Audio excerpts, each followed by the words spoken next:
Hey everybody, it's Voxel Twig, and today we're jumping right back into Create Above and Beyond. Last time we got our automated rubber farm done. I didn't spend the time to expand it quite yet. What I wanted to do, and I spent the most of my time doing, is I got us ready for our automated kelp farm. Because remember, while we did finish chapter 1, each of these steps can be in itself fully automated. So this time what we're working on is our underwater kelp farm. And we're going to automate that. And what I went ahead and did, I just dug out where we're going to put it. And I figured we just go ahead and jump right into it. So what it's going to actually end up looking like is the whole thing is based on this mechanical bearing. And if we hold W, we can see what you can do with it. And for this one, we are looking for contraption anchors. And what we're going to use is a mechanical harvester. And this is not quite what it's going to look like, but this is essentially what we're going to do here. We're going to attach it to this, and then boom, just like that. It's just going to spin around in circles and gather. And that's, that plus a couple extra steps is what we're going to do today. So without further ado, let's jump right in. So what's going to happen is right here, we're going to put our anchor in. Is the sun going down? I think the sun is going down. So we're going to sleep real quick.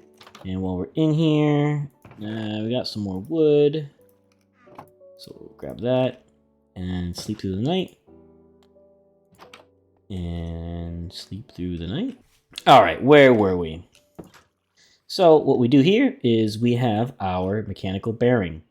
And then from there, we use these radial chassis, and those go on top of the mechanical bearing, like so. And the reason we're doing two is this is going to be a kelp farm.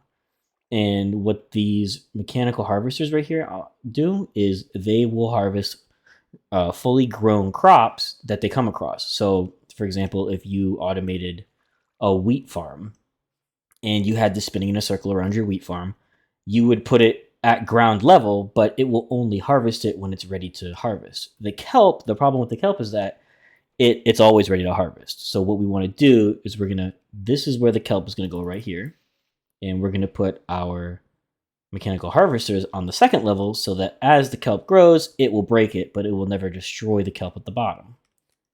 So what we'll do here is we'll put 3. I think we'll do 3. 1. Trying to figure out, I don't know which way it'll spin. I think it'll spin that way. So if we do that, right, that should be exactly what we need. Yeah, it'll go on the front of the block. And that's really the basis of this whole contraption. And the nice thing about this is with it, if we look at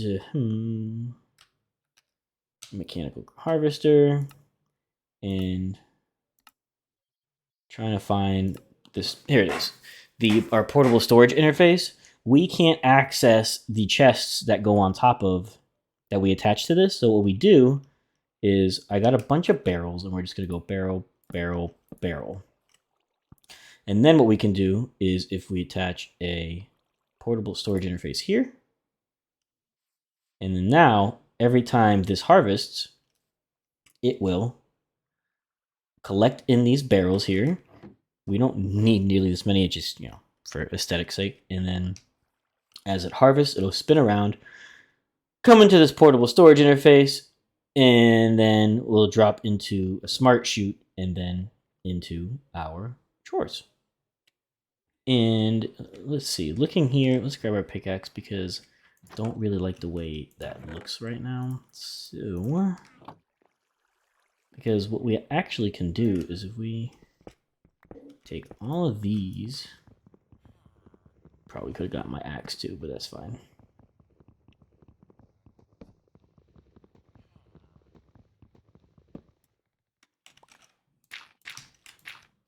These can actually go here. Because this all counts as one big multi-block structure, so it's technically would be attached. It should be attached to the barrels. And then what we can do is we're going to take this.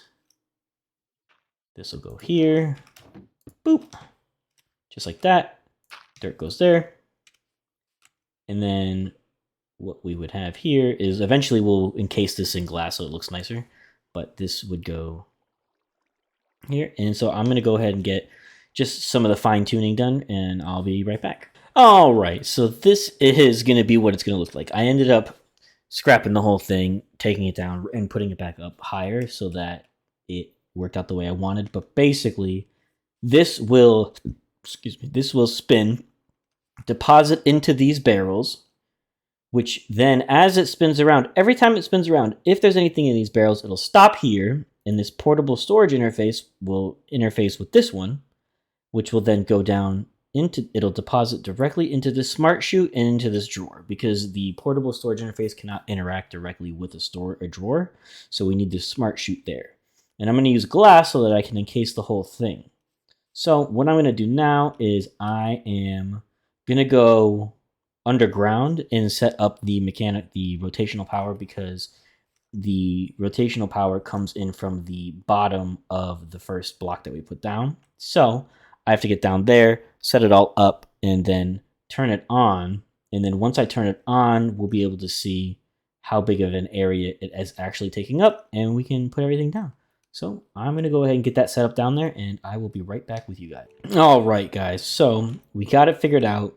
I got the rotational power down below, and this, I had to reverse it because the rotational power was going the opposite direction, but now it should work the way it's supposed to. So if we were to grab a single shaft, because that's all that's missing right now, come in here and just give you a little peeky down there. If we put that right here, it'll push me a little bit, but it's fine. And then it should stop right there, and then they meet. That's perfect. Okay. So that's that for now. Right now, what we have to do is, now I gotta dig my way out of here.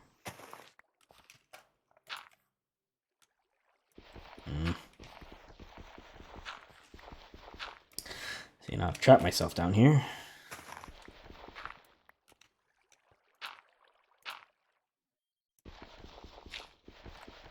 Okay. So come out. Get out of here.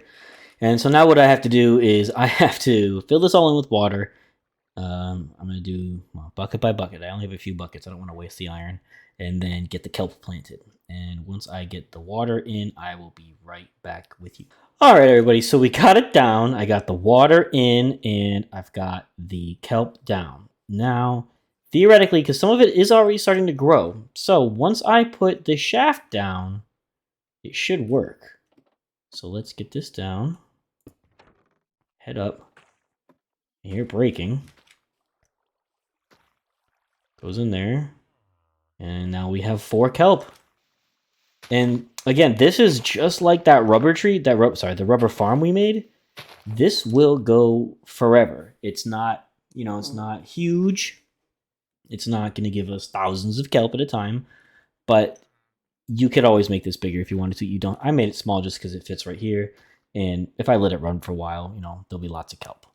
Now, some things to know about this little device here. One thing I forgot when I was building it and when I went off camera to fix it is the radial chassis.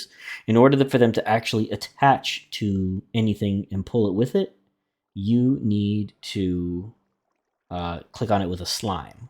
Now, I was lucky enough where trying to find our home here, I did find myself a bunch of a slime spawn area. So I had some slimes laying around, but you want to make sure you have slimes if you're going to try this.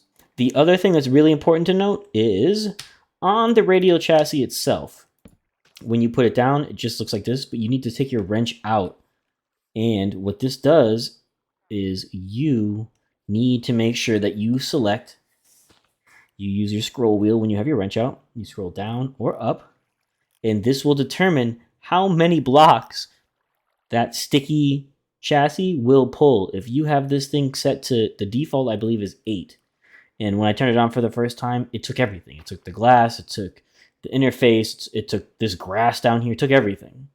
So make sure you set that before you turn the whole thing on, especially if you're gonna do it at the kelp farm, because if you have it all set up and you haven't run it yet and you have everything set to 8, it's gonna pull stuff and you already have the water in there. It could really mess up your area. I tested it out before I put the water down, so it wasn't as big a deal, but it's something to be careful about. But I mean, that's really it, you guys. That's unlimited kelp. So that's this guy right here, underwater garden. You know, kelp is vital. Kelp can be gathered automatically with mechanical harvesters. That's what we have. And now what we can do next is we are going to do catching sediment. A good way to automate sand at this moment is to build strainers. And by straining sand, we get clay. Or with the help of encased fans, sand can be refined into clay.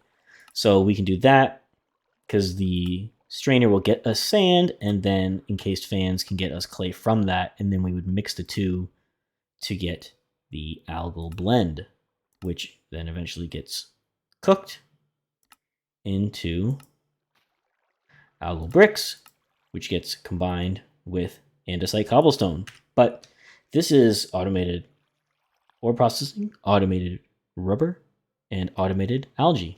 Next up, sand and clay.